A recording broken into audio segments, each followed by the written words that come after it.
പരിശുദ്ധാത്മാവിന്റെ ഫലങ്ങൾ പ്രൊഡ്യൂസ് ചെയ്യുന്നത് ആ സ്നേഹം സ്നേഹിക്കുന്നു എന്ന് പറയുന്ന വാക്ക് പ്രവൃത്തിയിൽ വരുമ്പോൾ പരിശുദ്ധാത്മാവിന്റെ ഫലങ്ങൾ പുറപ്പെടുവിക്കുന്നു.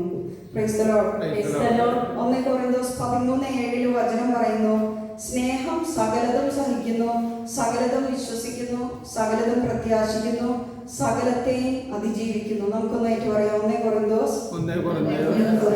13 അധ്യായം 7 തിരുവചനം.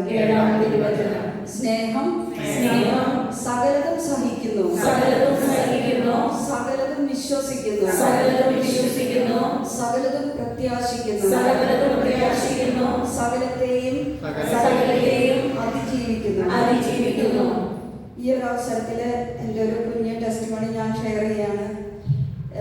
2001 സുനിൽ ബ്രദറിന്റെയും എൻ്റെയും വിവാഹ ജീവിതം ആരംഭിക്കുന്നത്.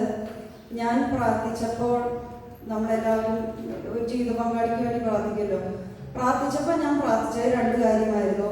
ഒന്ന്, കണ്ടുപിടിക്കരുത്, മദ്യപിക്കരുത്. 2, ദൈവവിശ്വാസം ഉണ്ടാകണം. പക്ഷെ കർത്താവിന്റെ പദ്ധതിയിൽ അതായിരുന്നില്ല. അപ്പൊ നേരെ ഓപ്പോസിറ്റ് ആയിട്ടുള്ള ഒരു വ്യക്തിനെയാണ് തന്നത്. മദ്യപിക്കരുത് എന്ന് പ്രാർത്ഥിച്ച എനിക്ക് 15-16 വയസ്സില് മദ്യപാനം തുടങ്ങിയ ഒരു വ്യക്തിനെയാണ് കിട്ടിയത്. പ്രാർത്ഥിക്കണം, ദൈവത്തെ ആശ്രയിക്കണം എന്ന് പ്രാർത്ഥിച്ചുകൊണ്ടിരുന്ന എനിക്ക് വിശ്വാസമേ ഇല്ല. വിശ്വാസം പോയിട്ട് അങ്ങനെ ഒരു കാര്യം ഓൾമോസ്റ്റ് എത്തിയസ്റ്റ് പോലെ ഉള്ള ഒരു വ്യക്തിനെയാണ് കിട്ടിയത്. അപ്പം എനിക്ക് നിങ്ങളോട് ഷെയർ ചെയ്യാനുള്ളത്, നമ്മുടെ പലരുടെയും ജീവിത സാഹചര്യങ്ങളിൽ ഇത് തന്നെയായിരിക്കും അവസ്ഥ.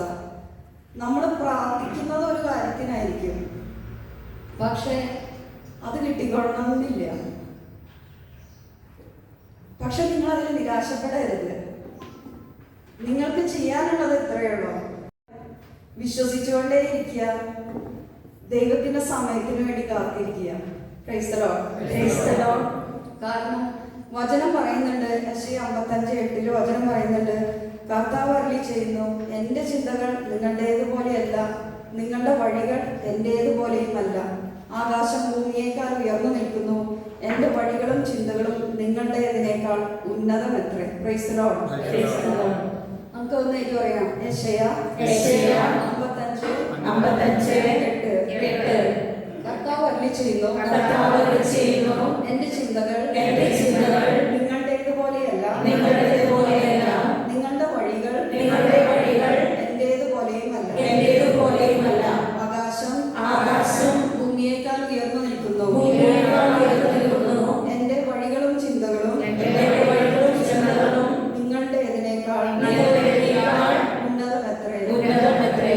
നമുക്ക് വിശ്വാസികളായ നമുക്ക് ആശ്രയിക്കാൻ ഒന്ന് മാത്രമേ ഉള്ളൂ. ദൈവത്തിന് എന്നെ കുറിച്ച് പദ്ധതിയുണ്ട്. ദൈവത്തിന് ജെറമ്യാ പ്രവാചകന്റെ പുസ്തകത്തിൽ 29:11 നമുക്കറിയാവുന്ന വചനമാണ്. എന്താണ് ആ വചനം? 29:11 കർത്താവ് അരുളി ചെയ്യുന്നു, നിങ്ങളെ കുറിച്ചുള്ള പദ്ധതി എന്റെ മനസ്സിലുണ്ട്, നിങ്ങളുടെ നാശത്തിനല്ല ക്ഷേമത്തിനുള്ള പദ്ധതിയാണ്, നിങ്ങൾക്ക് ശുഭമായ ഭാവിയും പ്രത്യാശയും നൽകുന്ന പദ്ധതി. ഈശോ നമ്മൾ കരയാനും നമ്മൾ ദുഃഖിക്കാനും വേണ്ടിയിട്ടല്ല ഇവിടെ സൃഷ്ടിച്ചിരിക്കുന്നത്. ഈശോയിൽ സമാധാനം കണ്ടെത്താനും കർത്താവിൽ സന്തോഷം കണ്ടെത്താനാണ് നമ്മളെ ഈശോയുടെ വഴിയിലേക്ക് നമ്മൾ വിളിച്ചിരിക്കുന്നത്. Price the Lord. സുനിൽ ബ്രദറിന്റെ ജീവിതത്തില് തിന്മ കടന്നു വരാൻ കാരണം 1 തിമോത്തി 6:10 വചനം പറയുന്നുണ്ട്, ധനമോഹമാണ് എല്ലാ തിന്മകളുടെയും അടിസ്ഥാന കാരണം. അങ്ങനെ ഒരു സാഹചര്യത്തിലേക്ക് എത്തിപ്പെട്ടു. ഞാൻ 6 മാസത്തിന് ശേഷം ഞാൻ US വന്നപ്പോൾ ബ്രദറിന്റെ ജോലി പോയി.